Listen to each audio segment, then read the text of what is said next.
ඔන්න මේ වෙද්දි අපේ ෂොප් එක ඕපන්. මේ ඔක්කොම කෝඩ් එක හොලඟකින් එල්ල වැඩි තිබුණේ. ඔන්න අපි ඒක ගලවලා අයින් කරා. දැන් අලුතෙන්ම කෝඩ් එකක් ගහන්න ඕනේ. එතකොට වහලා අපි දැන් මේ ෂොප් එකේ රෙන්ට් එකට ඉන්නේ. ෂොප් එකේ අයිති අයියා අපිට ටක් දාලා වහලා හදලා දෙන්න. මොකද ආයෙම වැස්සක් ආවොත් ඔක්කොම තෙමෙන නිසා. ඉතින් අපේ ෂොප් එක ඇතුළට මෙතනිනුත් වතුර දාලා තිබුණා. අපි එනම වතුර එයි කියලා කවදා හරි හිතලා තමයි මේ විදිහට රාක්කත් උසට ගහුවේ. එතකොට මේ ඩොග් ෆුඩ් එහෙම මේ වගේ මේ ට්‍රේ එකක් උඩ තියලා තිබුණේ ඒ නිසා. ඉතින් මෙන්න මේ තියෙන්නේ මෙතනින් තමයි වතුර ටිකක් ඇවිත් තිබුණේ.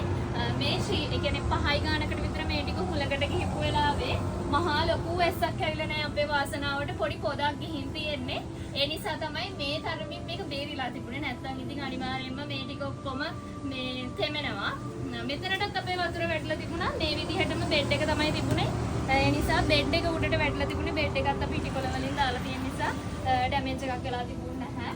ඉතින් මට අග්ගල ලයිව් එකක් දැම්මේ අපේ පේජ් එකෙන් කස්ටමර්ස්ලා මොකද ආවොත් එයාලට අපහසුතාවයක් නේ මේ වගේ යම්දගෙන ගිහින් බඩු ගන්න. ඒ නිසා ඉතින් ඒ ලයිව් එක දැකලා අපේ යාළුවෝ ගොඩ දෙනෙක් කතා කරා. ටික දෙනෙක් මෙතනට ඇවිල්ලා බැලුවා.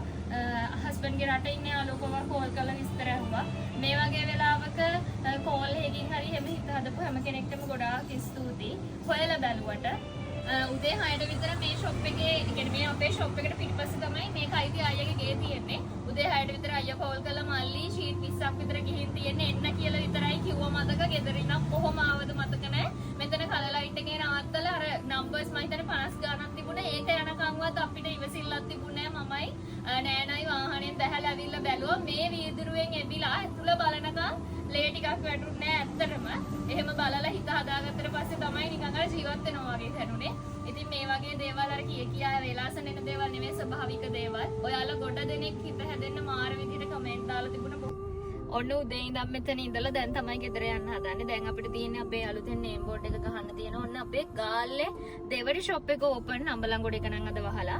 ඉතින් මේ අපි ගැන හොයලා බලපු යාළුවෝ හැම කෙනෙකුටම ගොඩාක් ස්තුතියි. ගොඩක් යාළුවෝ මෙතනට ඇවිල්ලා අපි ගැන බැලුවා. බලන්න මෙතනට එන්න විදිහක් නැති දුර ඉන්න අය අපිට කෝල් කරා. මැසේජ් ගොඩාක් තියෙනවා, කමෙන්ට් ගොඩාක් තියෙනවා. දන්න නොදන්න හැම කෙනෙකුගෙම. අනේ ඔයාලා හැමෝටම ගොඩාක් ස්තුතියි. අර හාමුදුරුවෝ කියන්නම් වගේ හිතන දේ වෙන්නේ නැහැ, වෙන දේ හිතා ගන්න බෑ. අපිට වගේම මේ වෙලාවේ ස්වභාවික ආපදාවකින් මොනවම හරි දෙයක් නැති වෙලා දුකින් ඉන්න කෙනෙක් නම් මම ප්‍රාර්ථනා කරන්නේ ඔයාලගේ හැමදේම තිබුණ වගේම යථා තත්ත්වයටපත් වෙන්න කියලා. මොකද ඒ වේදනාව වචන වලින් කියන්න බැරි එකක් නිසා.